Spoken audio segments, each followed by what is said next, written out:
बस ऐसे ही हमको झूमना पड़ेगा, ऐसे ही प्रभु के चरण में जाना पड़ेगा। जैसे गए थे रैदास, जैसे गई थी जनाबाई, जैसे गए थे मीराबाई, धन्ना जी, धना भगत जो हमारे गुजरात के हैं उसको धन्ना जी बोलते हैं, नामदेव जी। ऐसे झूमोगे तभी भगवान। दास का मानना है पक्के पक्के भाव से आपको हृदयस्थ जरूर होगा। फिर तो रैदास जी की पूरे भारतवर्ष के अंदर ख्याति विकसी। तो संत कबीरदास जी के शिष्य थे काशी नरेश, राजा काशी का। उन्होंने भी सोचा कि गुरुवर की आज्ञा लेके गुरु जी को संग लेकर रैदास जी के पास जाते हैं।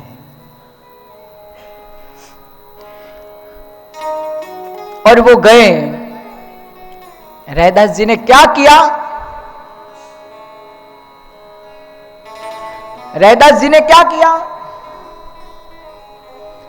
वो जो चर्म धोने का जो कंडा था ना भरा हुआ पानी का, उनमें से राजा को ऐसे आचमनी लेके पानी दे दिया। ले लो राजा, इसको आचमन कर लो, ले लो, ये चरणामृत है, ठाकुर जी का चरण अमृत है। राजा ने सोचा कि ये कैसा भाव, जिसके अंदर चर्म धोते वो कैसा भाव, हम कैसे पी सकते हैं इसको। राजा ने ऐसा पहना था ना कुछ वस्त्र, तो राजा ने सोचा कि अगर इसको फेंकूंगा तब भी कुछ गलत होगा। तो ऐसे राजा ने ऐसे किया और ऐसे इसका जो ये भाग आता है ना उसके अंदर पूरा चरणामृत पिघल गया। लेकिन वो संत का चरणामृत था भक्तों, वो कुछ दाग के रूप में रह गया उसके अंदर। राजा ने सोचा ये कैसा दाग है, धोबी को देना पड़ेगा। प्रधान को बुलाया, धोबी के पास चला गया कपड़े लेकर। जब धोबी कपड़े धोने लगे तो वो दाग निकला नहीं भक्तों। तब धोबी ने क्या किया, ऐसे दांत लगाकर उसको निकलने की कोशिश की। लेकिन जैसे ही स्पर्श हुआ उनका रोम रोम व्यापक हो गया भक्तों। फिर धोबी को कपड़े बपड़े कुछ लेन देन नहीं, बस हरिनाम संकीर्तन से बस ऐसे झूमता, हरि बोल हरि शरणम, जय श्री राधे, जय माधव, हे गोविंद, हे गोपाल, ऐसे झूमने लग गए पूरे काशी नगरी में। राजा ने सोचा अरे मूर्ख, मैंने क्या ये गलत अपराध कर दिया। जो संत की कृपा उतरती है ना, एक बार जाओ और कृपा दृष्टि पाओ, वही सच्ची दृष्टि है। फिर राजा दूसरी बार गया रैदास जी के पास और बोले प्रभु हमको चरणामृत दो, थोड़ा चरणामृत दो। तब रैदास जी ने बोला चरणामृत तो जब दिया था वो ही था, अब तो चरणामृत नहीं है। ऐसा ही कुछ क्या हुआ, कुछ समय बाद गुरु गोरखनाथ जी स्वयं आए उनके दर्शन के लिए, उनके संग सत्संग करने के लिए। और गोरखनाथ का एक नियम था, जो भी उनका खप्पर भर देना उन्हीं के वहां पर वो प्रसाद लेते थे। जो गोरखनाथ जो खप्पर लेके घूमते थे ना, वो एक बार भर जाए ना उन्हीं के घर प्रसाद पाते थे वो। सोचो कोई भी आप डालोगे तो वो खप्पर भरेगा नहीं। जो भगवान का सच्चा भक्त होगा ना उसी से ही वो खप्पर भरता था।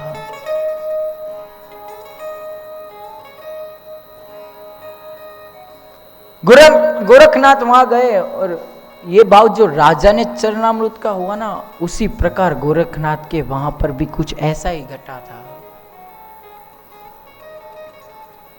क्या घटा? गोरखनाथ जी गए और चर्म गाड़ने का जो धोने का बर्तन था उसमें से उनको ये जो पात्र खप्पर था ना वो भर दिया।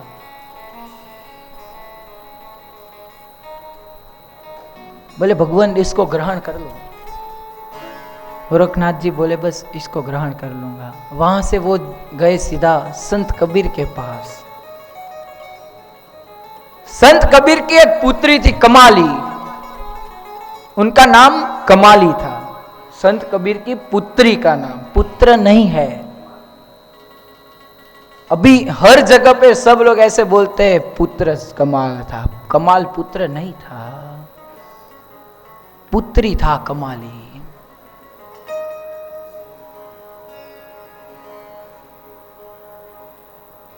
और फिर क्या हुआ? वहां पर गए और पूरी वार्ता बताई गोरखनाथ जी ने संत कबीर जी को कि ये खप्पर में जल है। रैदास जी ने, कबीर जी ने सीधा आदेश दिया कमाली इसको ग्रहण कर ले। कमाली ने कुछ बोले बिना बस ऐसे पी गई। जल का खप्पर भरा हुआ खाली हो गया। कमाली का कुछ समय बाद ब्याह हो गया। मुल्तान शहर में उसका ब्याह हो गया। ऐसे गोरखनाथ जी कुछ समय बाद घूमने घूमते घूमते मुल्तान पहुंचे। सोचना भक्तों, जो गुरु जी ने दिया चरणामृत आप नहीं ले पा रहे तो किसी न किसी भी तरह से आपको दिया हुआ चरणामृत आपको ग्रहण करना पड़ेगा, करना पड़ेगा और करना पड़ेगा।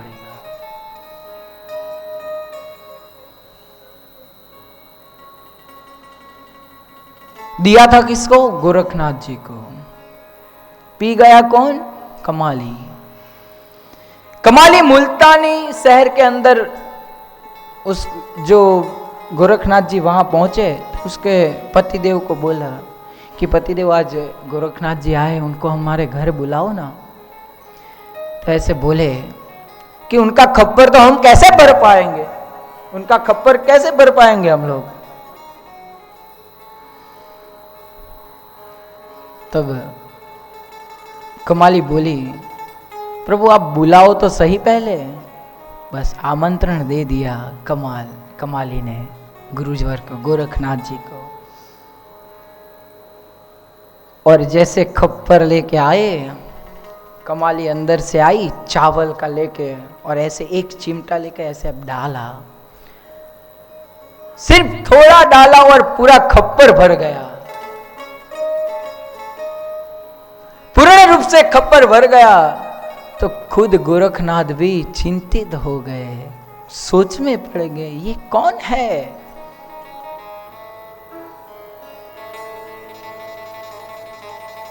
तब कमाली ने बोला कि संत भगवंत मैं कमाली हूं।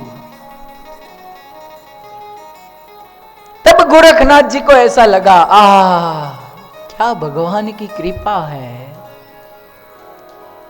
मुझे दिया हुआ चरणामृत मुझे आज मुल्तान में मिल रहा है। बस गोरखनाथ जी वहां से निकले, सीधे रैदास जी के चरण में गए। कुछ दिनों तक सत्संग किया और फिर वहां से वो गए। ऐसे ही भाव हमको प्रकट करना पड़ेगा भक्तों। ऐसे ही भाव है रैदास जी का, क्योंकि संत और पारस मणि में बड़ो अंतर जान। पारस लोहे को कंचन करे, संत करे आप समान। पारस मणि तो लोहे को छुए और वो सोना कर दे, लेकिन संत जिसको छुए वो उसको भक्त बना देते, उसी का ही जैसा ही बना देते। ऐसा भाव पूर्ण रूप से श्री नाभाजी द्वारा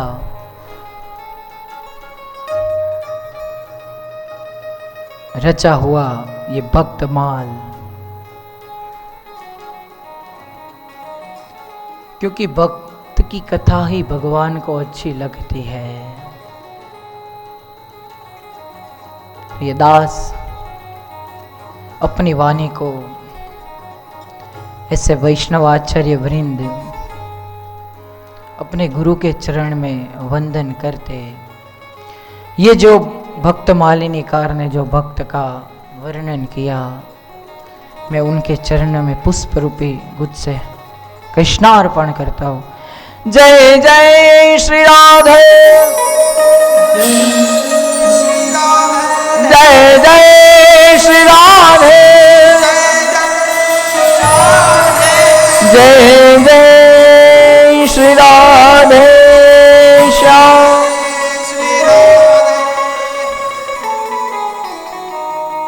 जितना हो सके उतना दास का भाव है। प्रभु के शरण में जाने का आग्रह रखिए। सच्चे संत के आश्रित होना वो उचित गणिए।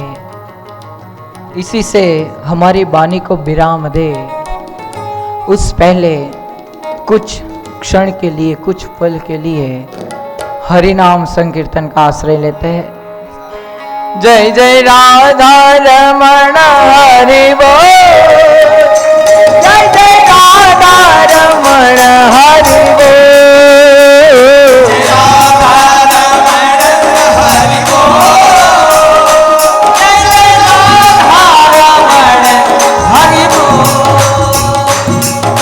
दूसरे दिन मैंने बताया था सियाकुंज लाल जी महाराज की, सियाकुंज दास जी महाराज की, जो बंगाली संत थे, वो वृंदावन में आए और बोलते हैं, ओमार सीतारमण बिहारी लाल, तुम्हार राधा रमन अमार सीतारमण बिहारी लाल। ऐसे गाते, जय जय सीता रमण हरि बोल, जय जय सीता रमण हरि बोल, जय जय सीता रमण हरि बोल, जय जय सीता रमण हरि बोल, जय जय राधा रमण हरि बोल, जय जय राधा रमण हरि बोल। ये भाव है, जय जय राधा रमण हरि बोल, जय जय राधा,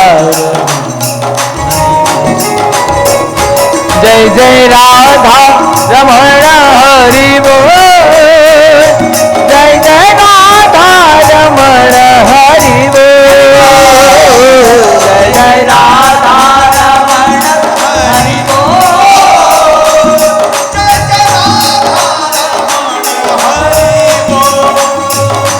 जय जय राधा रमण हरि बोल, जय जय राधा रमण हरि बोल, जय जय राधा रमण हरि बोल, हरि बोल, जय जय राधा